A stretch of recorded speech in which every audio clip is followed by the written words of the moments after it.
Thierry Breton. Bonjour. Vous êtes commissaire européen chargé du marché intérieur avec de larges prérogatives. On va en parler tout au long de cet entretien, de très nombreux sujets. Mais tout d'abord, commençons par cette dernière actualité. Pour la première fois de l'histoire, un ancien président américain va devoir comparaître devant la justice, inculpé d'avoir versé de l'argent pour acheter le silence d'une star du cinéma pornographique.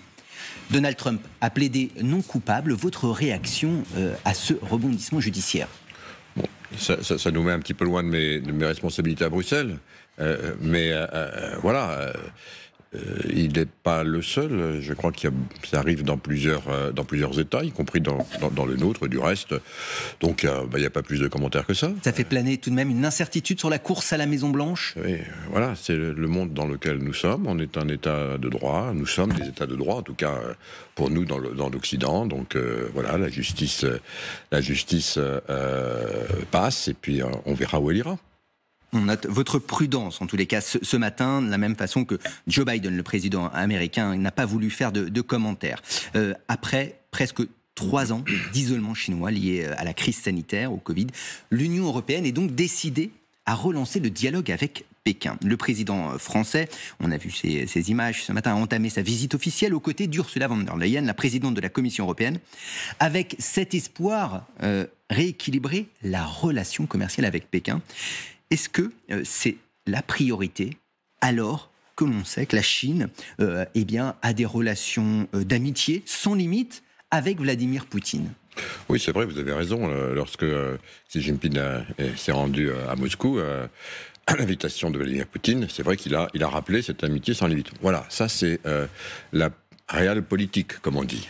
C'est effectivement le lien qui existe entre la Chine et la Russie, que nous connaissons bien. Maintenant, il n'en demeure pas moins que la Russie est à la fois un grand partenaire, un très grand partenaire de l'Union européenne, et aussi de la France, mais que c'est également, comme nous l'avons qualifié, un rival systémique. La Chine, vous voulez dire la Chine, pardon. Oui, la Chine. La Chine est un très grand partenaire de l'Union européenne et un rival systémique.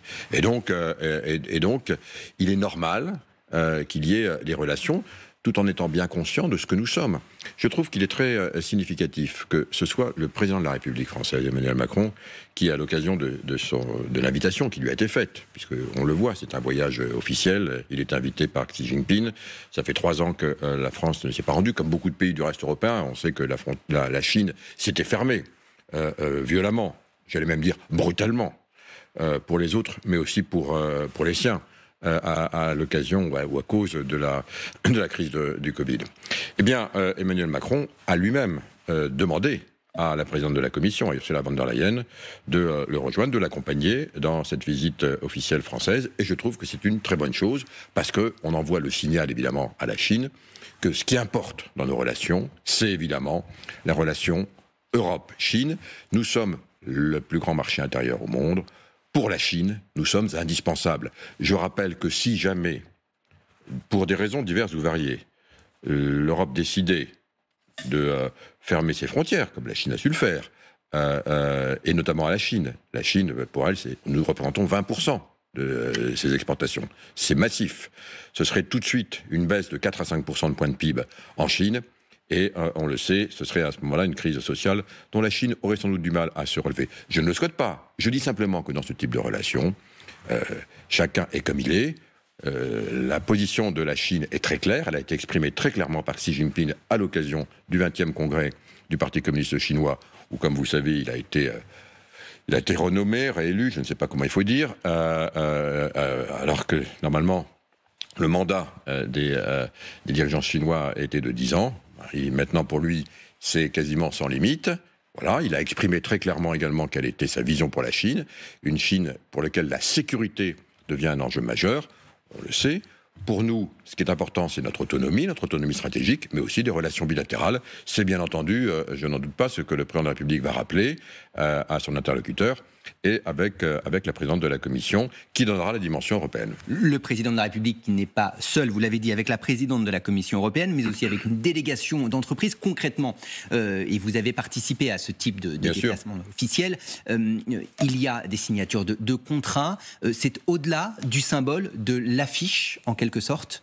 D'abord, c'est effectivement je dirais un acte symbolique. Quand on fait une visite d'État, c'est par définition un acte symbolique. Ça a du reste une signification diplomatique. Ça veut dire qu'on veut coopérer. Mais vous savez, quand on dit coopérer, il y a donc c'est chacun doit défendre ses intérêts. Et il est très important, y compris en langage diplomatique, et notamment en langage économique, eh bien de dire voilà ce que je peux apporter, et voilà ce que je n'accepte pas. Maintenant, une fois que les choses sont posées sur la table, on coopère, mais sans espérer du reste que la Chine nous fera changer notre trajectoire. Quant à la Chine, elle a la sienne. Je ne dis pas que nous la soutenons. Elle est en tout cas clairement inscrite. Voilà, on est une grande démocratie. La Chine est plutôt, vous la qualifiez, vous les observateurs, une autocratie, et je crois que vous avez raison. Bon, il y a des problèmes en Chine que tout le monde connaît. Il n'en demeure pas moins que les relations commerciales sont ce qu'elles sont, mais elles doivent être, j'insiste sur ce point, de façon équilibrée et réciproque. Certains observateurs s'inquiètent de voir la Chine basculer dans le camp de la guerre, avec notamment des livraisons d'armes létales à Moscou. C'est possible, selon vous, où la réelle politique, les relations commerciales de la Chine avec notamment l'Union européenne, pourrait freiner cette puissance? Je crois que tout le monde s'est exprimé sur cette question. Bien entendu, le président de la République française, le haut représentant, qui est notre ministre des Affaires étrangères au niveau de la Commission, de façon très claire, le président des États-Unis, Joe Biden. Voilà, donc les choses sont clairement mises sur la table. Pour l'instant, nous ne constatons pas effectivement que la Chine envoie des armes à l'Ukraine, et c'est beaucoup mieux que si elle le faisait. Les choses ont été très, très clairement dites.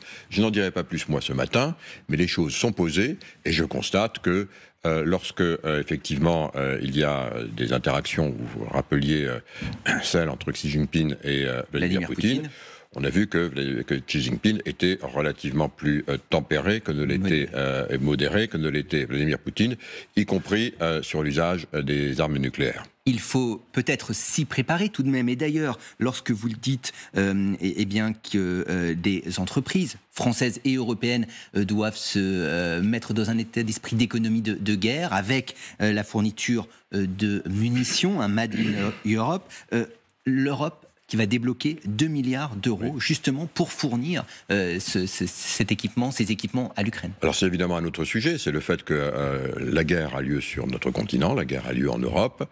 Bien sûr, c'est Vladimir Poutine qui a voulu cette guerre terrible, voilà. Donc il y a la guerre sur notre continent. Nous avons, nous les Européens, décidé de soutenir les demandes des autorités de défense ukrainiennes. Mais l'économie ne suit pas visiblement. On fournit donc à l'Ukraine les besoins militaires qu'elle exprime. On le fait dès le premier jour. Maintenant, il s'agit de quoi? Il y a une ligne de front, on le sait, sur le Donbass. Et tous les jours, des milliers d'obus sont échangés des deux côtés. Il s'agit de munitions.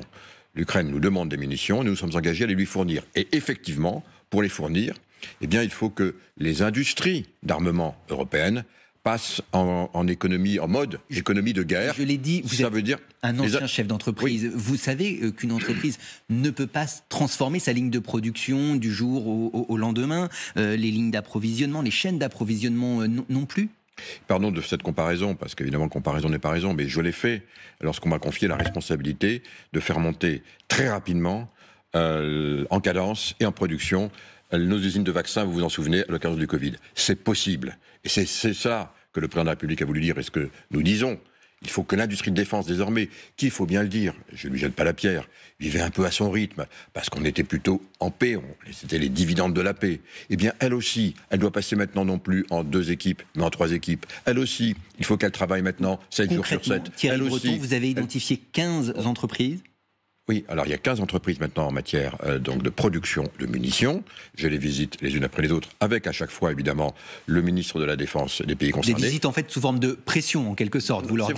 C'est vraiment des visites avec le ministre de la Défense. On regarde ce qui se passe, on voit comment on peut augmenter. Attention, il ne s'agit pas de me dire je fabrique 30 000 obus et dans 3 ans j'en fabriquerai 40 000. C'est pas la question. Il faut monter beaucoup plus en cadence. Donc on regarde tout ce qu'on peut faire. On voit également s'il y a des nécessités d'investir pour créer très rapidement des nouvelles lignes de production. Nous serons prêts à mettre de l'argent, nous, la Commission européenne, pour accélérer précisément le déploiement de ces nouvelles lignes. On regarde également s'il y a suffisamment de compétences. On voit comment on peut créer un pool de compétences au niveau européen pour accélérer tout ça. Enfin, en un mot, il y a beaucoup de choses à faire. Mais je suis confiant qu'on va y arriver parce que l'on doit y arriver. Nous sommes engagés à fournir 1 million de ces munitions, de ces obus d'ici un an à l'Ukraine. Elle en a besoin. On fournit évidemment des tanks, on fournit des chars, on fournit des canons. Mais enfin, malheureusement, c'est la guerre. Et ce qui se passe en Ukraine nous concerne tous, et nous en premier chef, les Européens. Alors, la guerre sur le terrain, vous avez parlé de lignes de front. Je voudrais qu'on aborde avec vous la guerre sur le cyberespace. Avec ce sujet de la cybersécurité, vous serez présent d'ailleurs aujourd'hui à Lille pour un rendez-vous, un forum international sur ce sujet avec des dizaines d'acteurs, des experts, des sociétés spécialisées, des hackers éthiques aussi qui viennent éprouver les systèmes de sécurité des entreprises ou des institutions. Vous annoncez que l'Europe va se doter d'un bouclier cyber. Il n'existait pas. Il n'existait nulle part au monde. Et donc, on est les premiers à le faire, vraiment au niveau continental.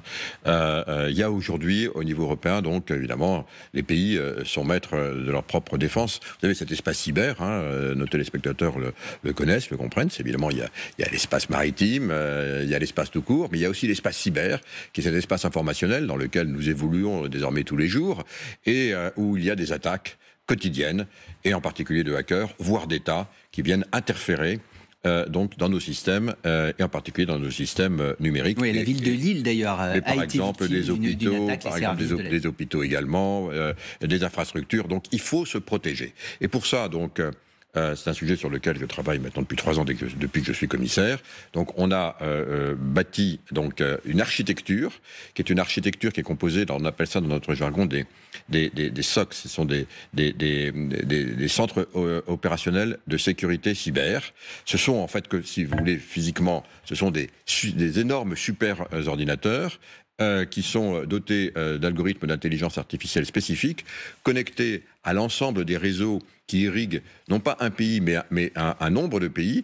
Avec 5 ou 6, on peut couvrir l'ensemble du territoire européen. Et surtout, vous savez ce qui est important en matière de cybersécurité, c'est détecter les signaux faibles qui vont nous dire qu'il y a une attaque se prépare sur tel ou tel secteur. Et avec ces systèmes, on peut les détecter. Alors que vous savez que lorsqu'il y a une attaque cyber, bien souvent, on la détecte quand les malwares, quand les logiciels sont déjà entrés et commencent déjà à créer leurs effets pernicieux. On sait que les activistes pro-russes, en particulier, on le voit. Mais on a constaté que depuis la guerre en Ukraine, voulue par Vladimir Poutine, les attaques cyber ont augmenté de 140%. Et comme par hasard, dès qu'un pays manifeste, par exemple, comme la Pologne l'a fait dernièrement, qu'elle allait envoyer des MiG, ou c'est le cas également de la Slovaquie, comme par hasard, les activités cyber augmentent sur ces pays. Donc on n'est dupe de rien.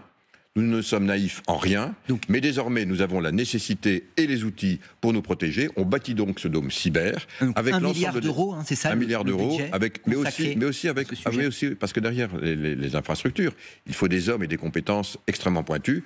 Donc nous créons une réserve cyber européenne faite de tous les acteurs professionnels qui le souhaitent. Évidemment, ils seront. Donc on a Frontex pour les. On a Frontex, c'est une très bonne comparaison. Physique. Et on a maintenant cette réserve cyber pour la frontière numérique, pour la frontière du cyberespace, avec des experts qui seront mobilisables en tant que de besoin dès qu'une attaque a eu lieu pour intervenir immédiatement, voire pour l'anticiper. Et puis il y a le troisième point, c'est qu'il faut aussi, là aussi, ne pas être naïf. Dès qu'on a pu attribuer une attaque, donc il y a l'attribution, c'est-à-dire savoir d'où elle vient, il y a aussi des mesures de rétorsion qui peuvent être prises, des sanctions. On a une diplomatie cyber maintenant, mais les États membres qui restent maîtres, évidemment, de la défense sur leur territoire, peuvent également avoir, et un certain nombre d'entre eux, et moi je les incite à le faire, à avoir aussi les capacités de mener des actions offensives dans le cyberespace si nous sommes attaqués en mesure de réciprocité. Donc vous présenterez un règlement le 18 avril. Le 18 avril, ça s'appelle le Cyber Security Act, c'est-à-dire un texte législatif qui va nous permettre de mettre... Je voudrais qu'on aborde, Thierry Breton, le sujet de la guerre informationnelle avec l'intelligence artificielle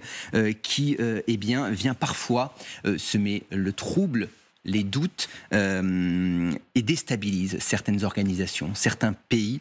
Est-ce que, là aussi, l'Union européenne est capable de faire face.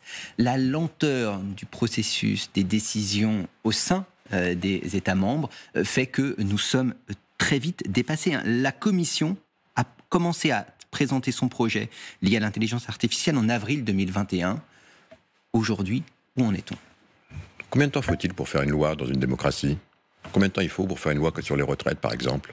Combien de temps il faut pour faire une loi aux États-Unis, par exemple ? Aux États-Unis, c'est 3, 4, 5 ans. Nous, en Europe, vous le dites, on a commencé à travailler, à présenter l'AI Act, donc une loi l'intelligence artificielle, pour commencer à l'organiser, à dire voilà ce qu'on peut faire, voilà ce qu'on ne peut pas faire. Mais tout va si vite aujourd'hui. Vous avez raison, ça fait à peine 2 ans. Et depuis 2 ans, voyez-vous, on a déjà, tous les 27, on dit qu'ils étaient d'accord. C'est incroyable, vous voyez, ça va très vite. Tous les 27, il ne reste plus que le Parlement, et j'espère qu'on aura voté d'ici avril ou mai. Donc vous voyez, on est donc en avance. On est donc d'accord pour réglementer les technologies ou l'utilisation de ces technologies. D'accord pour dire exactement ce que vous me demandiez tout à l'heure, c'est-à-dire comment on fait pour s'organiser. Eh bien, nous l'avons fait, avant tout le monde, pour dire, dans l'intelligence artificielle, on a décidé qu'il y avait 4 niveaux. Il y avait d'abord ce qui était interdit, ce qu'on appelle le social scoring. On ne peut pas dire en regardant finalement ce que vous avez fait dans votre vie, bon ben voilà, on a un algorithme d'intelligence artificielle qui voit tout ce que vous avez fait depuis que vous êtes enfant. On dit parce que vous avez fait des choses bien ou des choses mal, vous n'aurez pas le droit d'être médecin, vous n'aurez pas le droit d'être policier. C'est ce qui se passe aujourd'hui en Chine. Le social scoring est interdit. Il y a un certain nombre d'activités qui sont totalement interdites par l'usage de l'intelligence artificielle. Un deuxième niveau qui est des activités qui sont très importantes, mais qu'il faut vraiment contrôler. Par exemple, le fait qu'on peut utiliser des algorithmes en médecine. C'est très important, on ne peut pas faire n'importe quoi. On va donc le contrôler très clairement. Troisièmement, ChatGPT. Tout le monde entend ChatGPT. Donc les logiciels de conversation intelligents. Les logiciels qui vont générer artificiellement du texte ou de l'image en fonction de données. On va l'autoriser, mais de façon très contrôlée. Et en particulier, lorsqu'on utilisera une image ou un texte qui est issu de ces algorithmes, il y aura une obligation de dire « généré par l'intelligence artificielle » pour que chacun sache où est la réalité, où est le virtuel, et si jamais vous ne le faites pas... Avec la difficulté du contrôle. C'est très facile, On a tous les algorithmes pour le faire, et ceux qui l'utiliseront sans le faire seront sanctionnés. Puis quatrièmement, c'est le niveau plus souple, on peut utiliser les algorithmes d'intelligence artificielle, mais vous savez, qu'est-ce que c'est que l'intelligence artificielle ? Ce sont des données, c'est de la puissance de calcul, et c'est des algorithmes. Il faut savoir d'où viennent ces données, comment elles ont été récupérées, et pourquoi en faire, c'est le 4e niveau. Eh bien, dans quelques semaines, l'Union européenne sera le premier continent au monde à avoir organisé donc l'usage de son intelligence artificielle. C'est très important. Les Américains, du reste, regardent avec intérêt ce que l'on fait, y compris Elon Musk, puisque je suis en contact avec lui. Comme il trouve que ça va un peu trop lentement, sans doute, aux États-Unis, il a demandé de lever le crayon aux États-Unis, peut-être pour se donner le temps de faire ce que les Européens font, mais on est prêt à les aider. Principe de précaution. Que pourrait dire l'intelligence artificielle sur l'avenir de la réforme des retraites, Thierry Breton ? Alors là, je n'en ai pas la moindre idée, mais peut-être dirait-elle qu'aujourd'hui, elle comparerait peut-être ce qui se passe dans d'autres pays. Et je ne prends pas parti, évidemment, dans un débat national. Je suis commissaire européen.